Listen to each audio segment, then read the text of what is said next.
les amis, j'espère que vous allez tous très très bien. Aujourd'hui c'est lundi et le lundi sur Popote et Potager, vous le savez si vous suivez la chaîne, c'est Veggie. Tous les lundis sur cette chaîne, on cuisine des recettes végétariennes.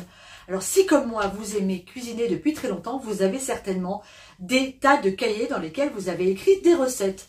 Eh bien dans un de ces cahiers, j'ai retrouvé une recette intitulée crêpes de poireaux. Crêpes de poireaux, ça m'a interpellée, vu que j'ai encore des poireaux au potager, je me suis dit, eh bien c'est l'occasion de retester cette recette que j'avais quelque peu oubliée. Alors on va la faire ensemble, c'est très simple, vous allez voir, comme d'habitude, et ça a l'air très très bon. Allez, on y va? C'est parti. Je viens de fouetter 2 œufs, maintenant j'y ajoute mon huile de sésame, un petit coup de fouet,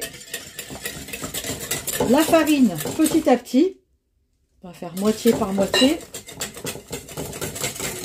et le lait. Je fais chauffer une poêle et je vais venir y faire revenir une cuillère à soupe d'huile d'olive. Ici, l'huile d'olive de mes partenaires Terra Delissa. Quand mon huile est chaude, j'ajoute mes poireaux que j'ai émincés finement. Et je vais venir faire rissoler tout ça pendant quelques minutes. 5 petites minutes, ça suffit largement.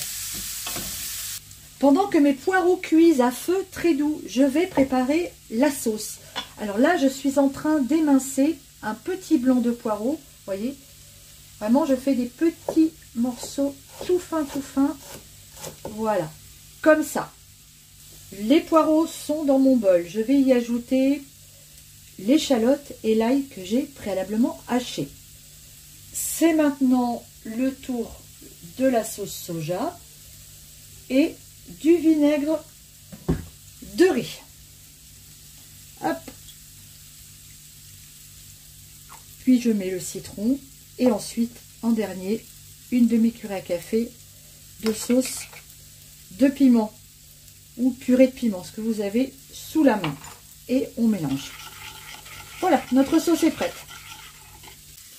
Alors, mes poireaux commencent à fondre. Je vais ajouter l'équivalent d'à peu près une cuillère à soupe plus de sauce de soja. Voilà, et on va laisser à nouveau cuire quelques minutes de plus. Mes poireaux sont cuits. Je viens maintenant les mélanger à ma pâte. J'ai bien mélangé mes poireaux à ma pâte. Maintenant, je garde la même poêle. On fait des économies de vaisselle. Je l'ai juste nettoyé avec un papier sopalin. Je viens la huiler très légèrement et je vais venir y déposer mes crêpes. Alors pour ça, je vais prendre des emporte-pièces. L'idéal, ce serait d'avoir une petite poêle à blinis. Ce serait super. Et dedans, je vais venir mettre un petit peu de pâte. Pas trop, à l'épaisseur d'une crêpe. On va faire pareil avec celui-là. Et on va laisser cuire. Voilà, ça va aller assez vite. Voilà. Encore un petit chouïa. Hop là. Parfait. Ensuite, je tourne un petit peu. Je décolle avec un couteau. Alors, j'avoue que la poêle à blinis, hein, ça serait quand même vachement bien. J'enlève. Et je viens en refaire un autre ici. Voilà. Allez, on fait avec ce qu'on a hein, dans la vie. Une fois que je vois que ma pâte a bien pris d'un côté, je viens retourner mes crêpes.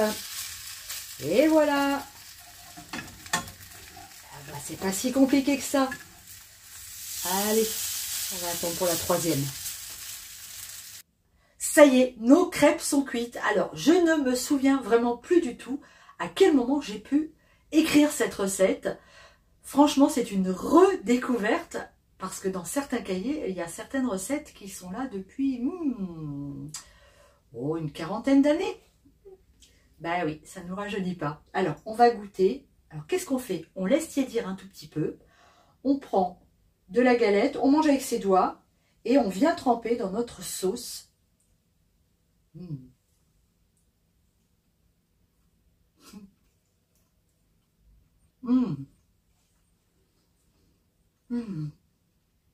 Ah, c'est vraiment super bon. La sauce, je me demande si je ne préfère pas la sauce aux galettes. Elle est incroyable. C'est super bon, c'est hyper original. Une redécouverte. Étonnant. Je crois que je vais me plonger un peu plus souvent dans mes vieux cahiers. Les amis, je vous embrasse. Refaites cette recette, c'est incroyable. Gros bisous à tous. Bonne semaine et à très bientôt sur Popote et Potager. Ciao.